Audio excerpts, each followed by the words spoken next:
తులసి మాత గురించి పార్ట్ 2. ఎన్ని పూలు కోసినా సరే ఒక తులసి దళం వేస్తేట ఆ పువ్వులకి పవిత్రత వస్తుందిట. తులసి అంటే లక్ష్మీదేవి. అందుకే కదా కార్తీక మాసం నెల రోజులు తులసి మాత దగ్గర దీపం పెడతారు. టంకాయాం సాంక్రీదేవి అంటారు కదా. అలాగే ఇక్కడ ఈ తులసిని సీత తులసి అంటారు. ఎందుకంటే ఇక్కడ కష్టాలకి సుఖాలకి ఓర్చుకొని బాగా పెరుగుతుంది. ఇక్కడ లక్ష్మీ తులసి, కృష్ణ తులసి కొంటాం కానీ $15 అవి పెట్టి వానాకాలం వచ్చిన అదే ఇక్కడ వానాకాలం అంటే మంచు పడితే ఆ చెట్లు ఉండవు. ఇంత ఎండలకు కూడా అవి ఉండవు. ఇవైతే చక్కగా ఉంటాయి. ఇవాళ తులసి దళాలు కోసి శివుడికి పెడుతుంటే, తులసి దళం అంటే శివుడు లక్ష్మీనారాయణకి పార్వతీ పరమేశ్వరి అందరికీ ఇష్టమే. కేశవాయన శివాయన లేసమైన లేదు భేదము, సర్వేశాని లీలలన్నీ సిరులు కరులు ఏమి కోరను శ్రీనివాస, చదువులు బొమ్ము చాలును సంతసముగా అంటారు కదా. తులసి మాత ఎంత పవిత్రమైందంటే మనకు గుళ్ళోకి వెళ్ళినా కూడా తులసి తీర్థం అంటారు. మనిషి చావు బతుకులో ఉన్నప్పుడు ఇంకా అతను బతకడేమో, తులసి దళం వేస్తే శక్తి వస్తుందని చెప్పి తులసి దళం నీళ్ళు తాగిస్తే లేచి కూర్చున్న వాళ్ళు కూడా ఉన్నారు. నేను చూశాను అవన్నీ కూడా, అనుభవం మూలంగా చదువుతున్నాను. 4 తరాలను చూశాను. ఇది కోస్తుంటే నాకు ఇవాళ అనిపించింది మాట. బాగా తులసి దళాలు ఎక్కువైతేట తలకాయ నొప్పి వస్తుందని మా బామ్మ చెప్పేది. తులసి మాత తలకాయ వస్తుంది, ఈ దళాలు తీసి దాంట్లో వేయండి అనేవారు. ఇప్పుడు పచ్చిగా ఉంది కాబట్టి రాదు. ఇవి ఎండిపోయినాయి అనుకోండి, తులసి దళాలు ఇలాగా బాగా ఎండిపోతే మొత్తం అప్పుడు తులసి దళాలు తీసి చెట్టు చివరిలో వేయండి, మళ్ళీ మొక్కలు వస్తాయి. ఇదిగో ఇలా ఉన్నప్పుడు మాట. ఇది చూసారా మొత్తం ఇదేంది. కానీ సోమవారం తులసి దళాలు కొయ్యకూడదుట, శనివారమే కొయ్యాలట. మా బామ్మ చెప్పింది మాట. బామ్మ మాట బంగారు మాట అంటారు కదా. 90 ఏళ్ళలో ఉండి కాళ్ళు 2 వెడల్పుగా ఉండి పాపం అయినా సరే వాళ్ళ మునిమనవాడికి అంటే మా అబ్బాయికి నీళ్లు పోసింది. మా బామ్మ అంటే నాకు చాలా ఇష్టం. బాలింతిరాని తలకాయంత దురదగా ఉందంటే పేలు ఉన్నట్టు కుక్కేస్తే హాయిగా నిద్రపోయేదాన్ని.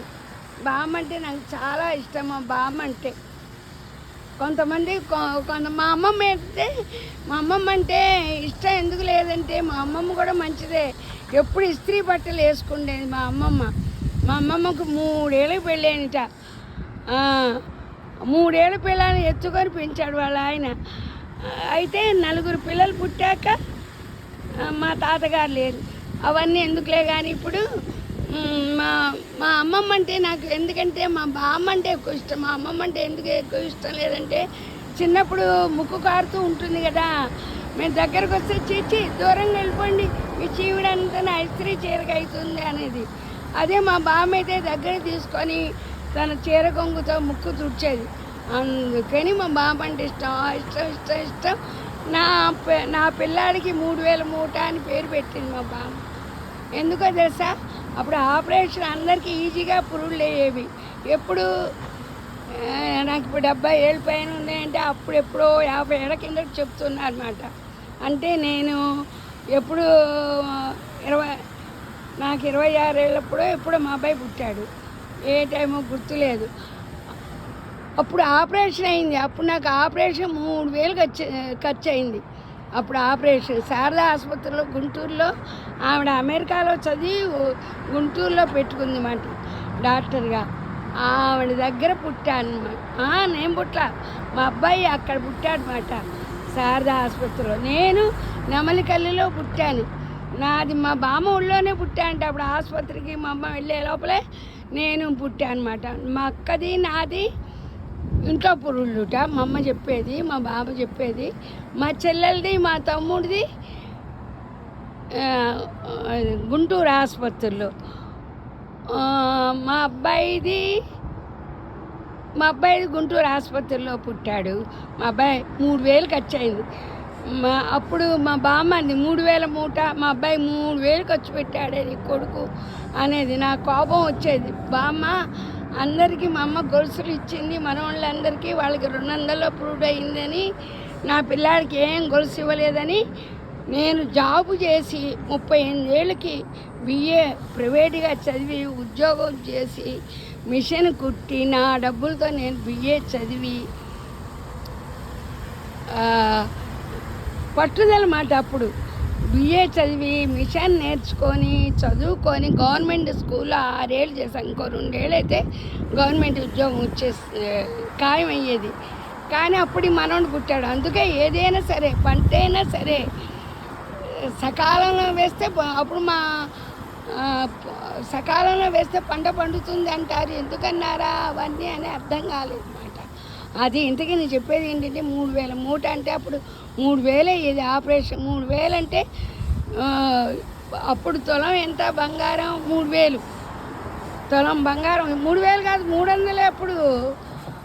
300 అప్పుడు బాగా గుర్తు. 300 500 తులం. అప్పుడు ఏం కొనుక్కోలేదు కదా. ఏం చేస్తాం, ఎప్పుడు ఖర్చులు అప్పుడే ఉంటాయి. పిల్లల మీద ఆధారపడవచ్చు అనుకున్నాం, కానీ ఏదో ఇల్లు కట్టుకుంటే చాలు పిల్లలు పెడతారు అనుకున్నాము. కానీ ఇట్లా రోగాలు వస్తాయని ఎవరికి తెలుసు. కానీ దేవుడి దేవుల పిల్లలు చూస్తున్నారు కాబట్టి హ్యాపీగా గడిచిపోతుంది. ఉంటాం మీ శ్రీదేవి.